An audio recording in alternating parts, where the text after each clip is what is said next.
Salut les gars, aujourd'hui je voulais avoir votre avis par rapport aux entraînements que j'ai prévus pour les prochains jours. Aujourd'hui il fait beau, là je vais me faire une petite sortie vélo. Demain j'ai prévu une sortie longue en trail. Et lundi je vais faire une sortie natation avec mon club. Et mardi j'ai prévu une petite séance de renfo. Et mercredi je vais me faire une bonne séance de VMA. Bon voilà, avec tout ça je devrais progresser, non? Qu'est-ce que vous en pensez? Hop Kevin. Alors, dans une recette, il ne suffit pas de mettre tous les ingrédients pour faire une bonne préparation. La planification, ce sera comme en pâtisserie. Il nous faut tous les ingrédients, par contre avec un bon dosage et au bon moment où il faut les incorporer. Ici, la première chose à définir, ce sera un objectif. L'objectif doit arriver à la fin d'un cycle.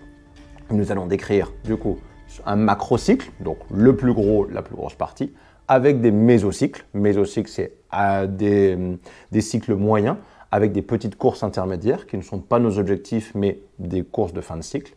Et des microcycles. Les microcycles, c'est des petites phases. Par exemple, ça peut être de 2-3 semaines qui sont à l'intérieur de façon à progresser. Un cycle de force, un cycle d'explosivité ou en fonction de ce qu'on veut travailler.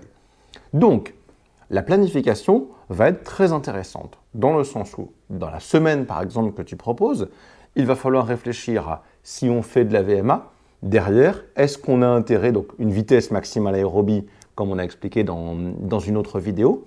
Ce qui serait important, c'est de dire, si cette fois-ci tu travailles quelque chose qui est plutôt avec de la vitesse, est-ce que tu as intérêt, par exemple, à faire avant un travail en force pour dire, j'utilise ma force, puis ma vitesse, et on a déjà décrit que la force fois la vitesse nous donne de la puissance.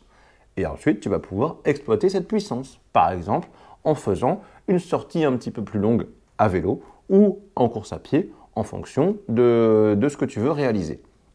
Donc, ce qu'il faut retenir, c'est que la planification, elle va être aussi importante dans la phase de l'exercice que dans l'enchaînement dans lequel elle va être faite, mais également la référence à une autre vidéo que nous avons déjà faite, la récupération.